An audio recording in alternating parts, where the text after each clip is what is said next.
नमस्कार मित्रों, अनंत कथा सागर चैनल में मैं डॉक्टर आदित्य पाराशरी आपका फिर स्वागत करता हूं। महाभारत कथाओं की श्रृंखला को आगे बढ़ाते हुए उद्योग पर्व की कथाएं चल रही हैं और जैसा कि पिछले एपिसोड में मैंने आपको बताया था कि राजा शल्य चले तो थे पांडवों की सहायता करने के लिए, लेकिन दुर्योधन ने उनको बीच में ही लपेट लिया।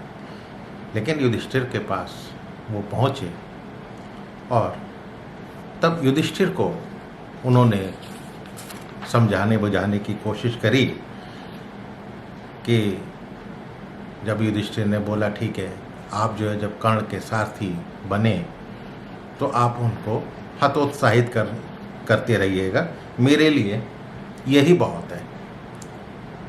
तो उन्होंने कहा कि विधाता का विधान जो है प्रबल होता है। देवताओं ने भी बहुत दुख उठाए हैं, ये ना समझो कि ये दुख केवल तुम उठा रहे हो।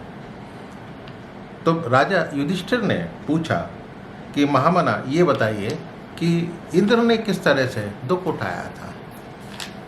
तो राजा शल्य जो है उनको कथा बता रहे हैं। त्वष्टा नाम के प्रजापति ने इंद्र के प्रति द्रोह बुद्धि होने से एक 3 सिर वाले पुत्र को उत्पन्न किया। वो एक मुंह से तो वेदों का स्वाध्याय करता था, दूसरे से सुरा पीता था और तीसरे से संपूर्ण दिशाओं को देखता था।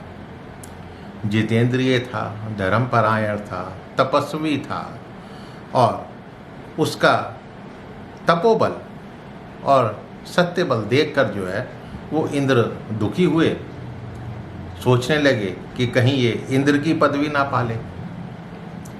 उसी बालक को त्रिशिरा नाम दिया गया, यानी 3 सिर वाला कहा गया।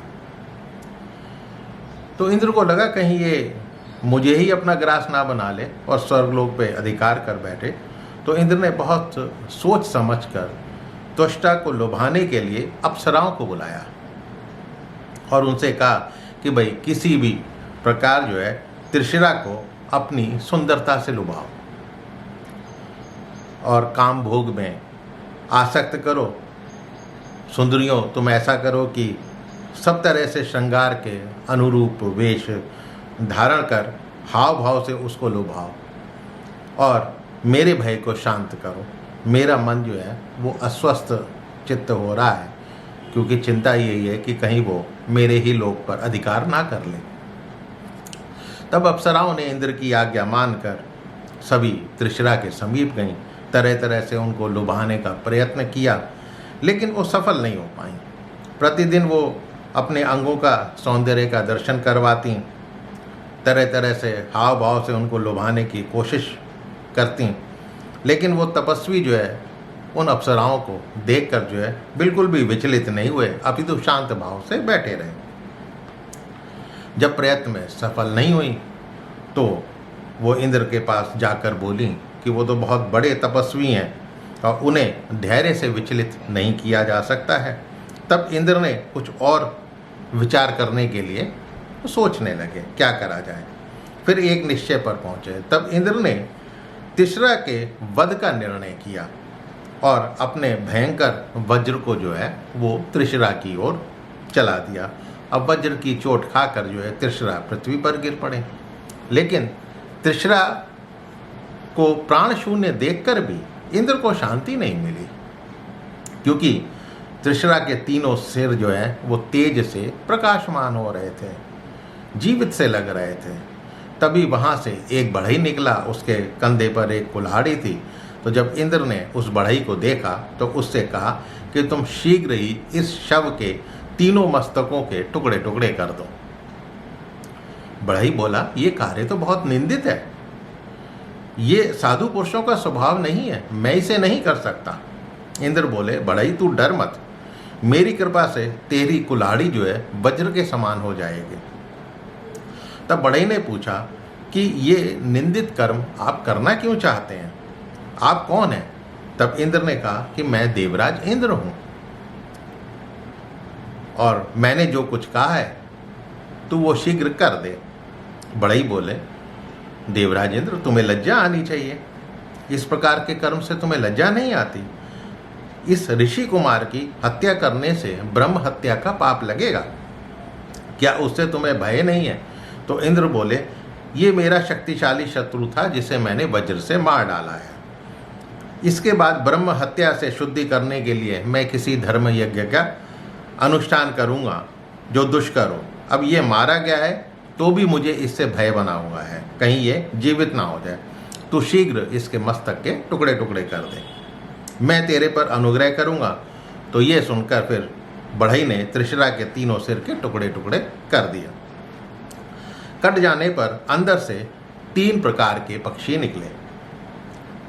जिस मुंह से वेद पाठ करते थे उससे तो कपिंजल नाम का पक्षी निकला, और जिस मुख से 10 दिशाओं को देखते थे उससे तीतर पक्षी निकले, और जिससे वो सुरापान करते थे उससे गौरैया तथा बाज निकले।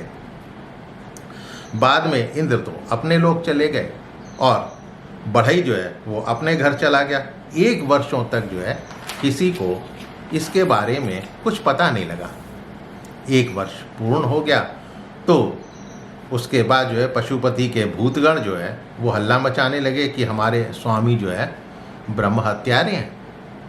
तब इंद्र ने कठोर व्रत का पालन किया और तपस्या में लीन हो गए। फिर समुद्र, पृथ्वी, वनस्पति तथा स्त्रियों को वर देकर जो है ब्रह्म हत्या को दूर किया। लेकिन उधर तुष्ट प्रजापति को जब ये पता लगा कि इंद्र ने निरपराध मेरे पुत्र को मार डाला है, तब क्रोधित होकर बोले, मेरा पुत्र क्षमाशील था, जितेंद्रिय रहकर तपस्या कर में लगा हुआ था, तो भी बिना अपराध के इंद्र ने उसे मार डाला। अतः मैं देवताओं के विनाश के लिए वृत्रासुर को उत्पन्न करूंगा। समस्त संसार मेरी तपस्या का बल देखे और मेरा पराक्रम देखे। तब क्रोध में भरे तुष्टा प्रजापति ने आचमन कर अग्नि में आहुति दी और वृत्रासुर को उत्पन्न किया। कुछ ही क्षण में वृत्रासुर बड़ा हो गया और बोला, पिताजी मैं क्या करूं आपके लिए? तब तुष्टा ने कहा, इंद्र को मार डालो। तब वृत्रासुर स्वर्गलोक में गया और इंद्र और वृत्रासुर में भयानक संग्राम छिड़ गया। वृत्रासुर ने इंद्र को पकड़कर मुंह के अंदर डाल लिया। तब सब देवता घबरा गए। तब देवताओं ने जम्हाई का सृजन किया, जमाई जैसे लेते हैं, जमाई का सृजन किया और वृत्रासुर को जमाई आ गई। जमाई आ गई, उसने मुंह खोला, बड़ा सा मुंह खोला, तो इंद्र जो है अपने शरीर को सूक्ष्म करके समेट कर बाहर आ गए। फिर से दोनों में युद्ध होने लगा। कुछ देर बाद इंद्र जो है युद्ध से भाग गए और सारे देवता इंद्र को आगे कर भगवान विष्णु की शरण में चले गए और फिर मंदराचल के शिखर पर वृत्रासुर के वध की इच्छा से जो है वो ध्यान लगाकर बैठ गए। अब आगे क्या हुआ? क्या वृत्रासुर का वध हुआ था? किसने किया था? इसे जानने के लिए मेरे अगले वीडियो का इंतज़ार कीजिए। हाँ, मेरे चैनल अनंत कथा सागर को सब्सक्राइब करना मत भूलिएगा और इसे इष्ट मित्रों से शेयर अवश्य कीजिएगा। मिलता हूँ अगले वीडियो में, तब तक के लिए मुझे आज्ञा दीजिए। नमस्कार।